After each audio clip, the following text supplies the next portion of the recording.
Columbia. Camera Bravo. We had the camera Bravo constantly on the tether. Unfortunately, we don't see the tip of the boom, but in a few seconds you'll see the tether break. And this one, of course, was not attended. It just recorded. It could not be bumped either, so it will record steadily the whole break and coil back of the tether. Copy, Claude.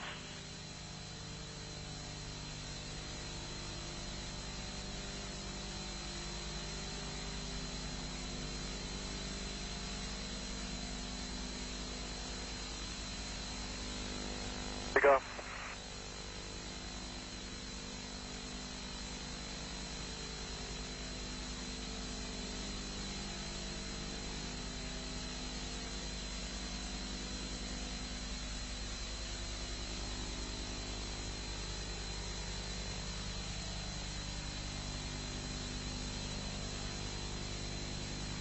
Again, this is a view of the satellite. Well, if it had to break, it did it in the right place. Sure.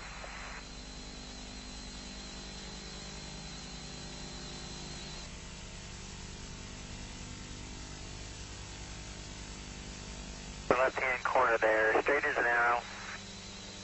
So it seems from here. Yes, sir, we have it. Great picture.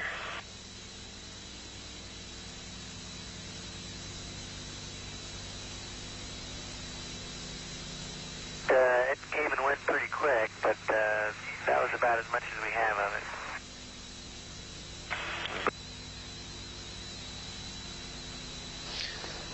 Columbia and the satellite now 77 nautical miles apart. Again, that call reporting that the crew can see the tether and see the satellite. It's beautiful.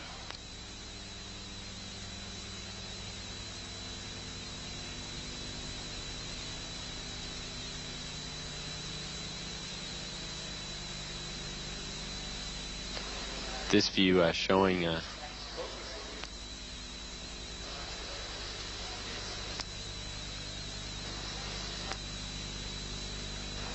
satellite. Again, just moving into sunrise. 81 nautical miles now from Columbia.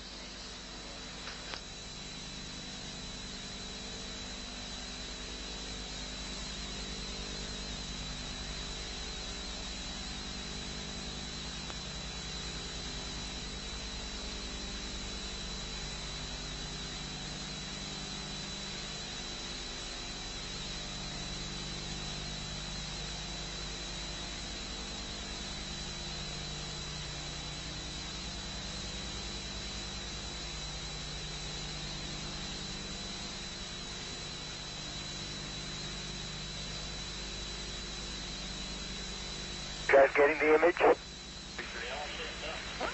Franklin, we see a long line, a couple of star-like things, and a lot of things swimming in the foreground. Can you describe what you're seeing? Well, the long line is a tether, and there's a little bit of debris that kind of flies with us, and it's illuminated by the sun at such low angle. So there's a lot of stray light, and it's getting washed out quickly, but Claude is trying to do a quick, good job here adjusting the cameras. Copy that. Again, that description by the crew, this is the tether in the satellite with approximately 12 miles of tether still attached to it. Columbia and the satellite now just passing over the west coast of northern Africa. The two spacecraft now 90 nautical miles apart.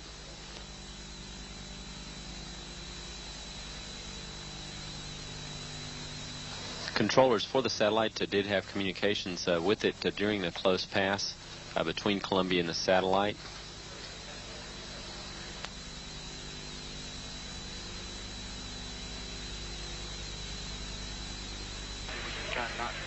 Columbia, Houston, that's a much better view, a lot more contrast visible.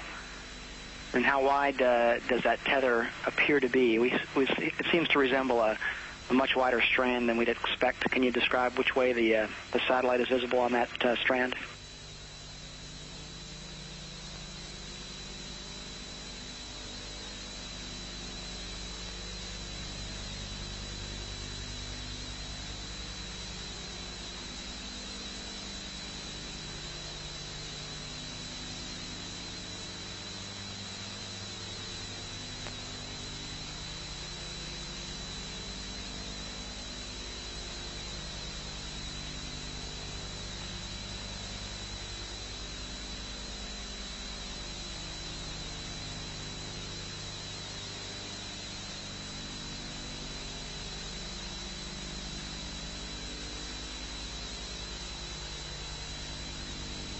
satellite to now 100 nautical miles. Charlie, completely unzoomed, and you see the full extent of the tether. I try to adjust the focus, but I can't get better than that. Okay, Claude. Thank you. I'm going to zoom in now.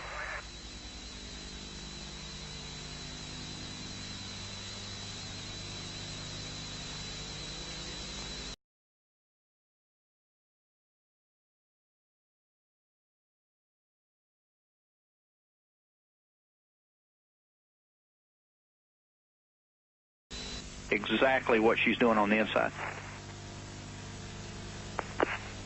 Okay. Right now, the handle is installed with the tab in the unlocked position. I'm going to rotate the tab to the locked position now if you're ready. We're ready. Okay, we are fully seated in the locked position. Okay, Tammy, we didn't see any motion on the outside. If you would, go ahead and move it back to the unlocked. Okay, I'm pulling back to the unlocked, and again, it's only going about 3/4 of the way, will not lie flat, and will not seat, as I mentioned earlier. And Tammy, if you could, simultaneous with trying to put it in the unlocked position, if you would move the handle a little bit back and forth. Yeah. Okay, that should work now, Bill. Okay, and we can see the handle moving on the outside. Okay, and but any indication that the lock is being actuated?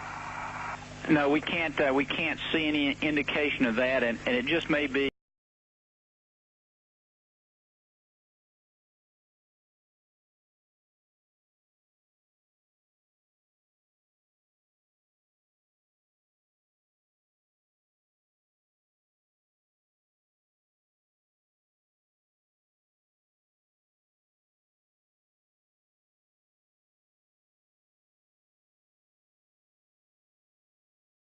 A bad angle and too dark.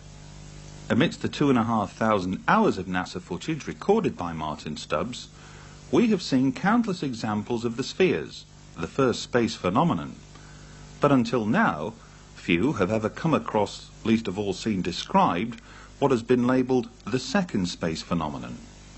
Those that have been left speechless, including eminent scientists, astrophysicists and, as we have learned, highly placed figures within the Canadian Space Agency. Someone who was prepared to comment publicly after being shown less than 5 minutes of the footage was Guido Negro, director of the SETI radio telescope at Golden Grave Observatory in Western Australia. What, we asked, did he make of it all?